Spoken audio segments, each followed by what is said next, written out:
That was my part. Basically, you don't advertise something like this on TV or anything. We go directly to the suppliers, like it's called direct marketing, and we just call them up and tell them about it, or just go to where their headquarters is and pitch to them about it. And basically, by word of mouth, it spreads because there's not like a billion big things companies. So, Excellent. You doing a YouTube video? I think you know what? I should probably put it on YouTube as a video. I think you should. And yeah, the other thing is that if we hypothetically did get like lobbyists to make something like that mandatory, then that'd be marketing itself. Excellent, excellent. All right, so we look at within market research, there's primary and secondary types of market research. We talked about a little bit of it already. Secondary research is things that are published. You go on the internet, you do a search on trucking industry, biggest players, you come up with a list. Hello, there's your list. You do the next one, the next one, the next one. You go to the library, you find out more about the industry.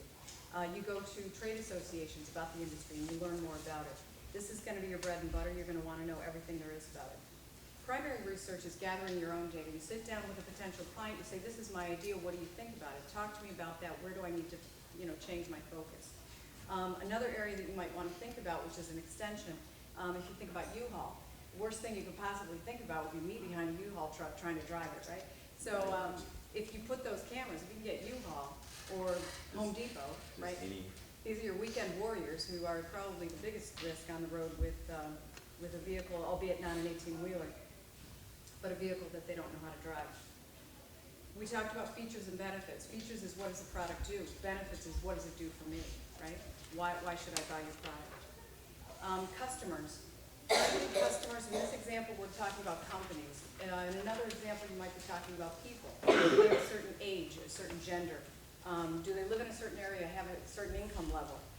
Social class, education. If the rest of you have ideas that are outside of product-based, product and service-based, you'll want to think about your customers and their what's called demographics, right?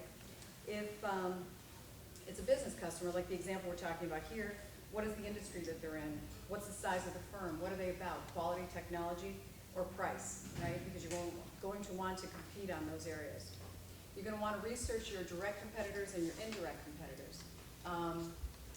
Direct competitors are anyone else who's already in that space. Indirect competitors, there's an example here, a video rental store actually competes with a movie theater, right? They're not in the same industry, but they do compete. I can take the movie, I can go home, I can rent it on demand, right?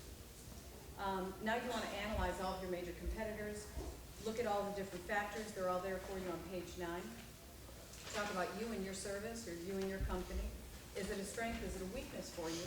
If your price is above everybody else's, maybe you need to sell more on safety and the fact that your technology within the camera and the visibility is better and therefore more effective.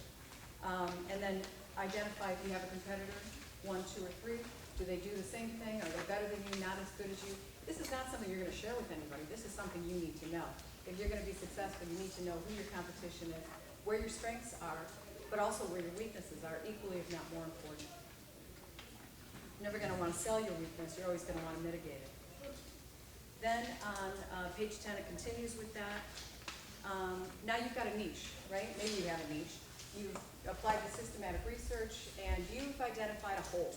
And that is a niche, right? A niche is a hole, and that's the area that you're going to go after. Always make sure when you're talking to people throughout this process that you have a non-disclosure. Non-disclosure simply says whatever I tell you, you can't take and duplicate. You agree to that, you respect that, they're available certainly. I'm sure Beamer has examples that we can provide as well. The other areas you're going to have to look through on your own. We've gotten through about half the document at this point in time. Briefly, before we move on, promotion budget. Again, getting back to that advertising. Make sure you've got a promotion budget. How much are you going to spend before you start up, during the startup, and ongoing. Location. Usually, in an idea like that, you can pretty much operate out of your home for at least a little while. And then we get into page 13, operational plan. This talks about the daily operations, right? Your location, equipment, people, processes, different things that you're going to be putting in place in order to launch. Goes through and has you identify 4 people, how many employees, what type of labor, skilled, unskilled.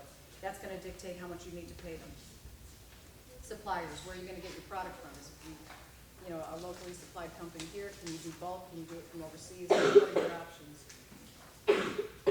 You're gonna wanna think through, what happens if a customer doesn't pay me? How do I go about that process to collect the funds? That's the revenue that's gonna be driving your future months. You've gotta think that through.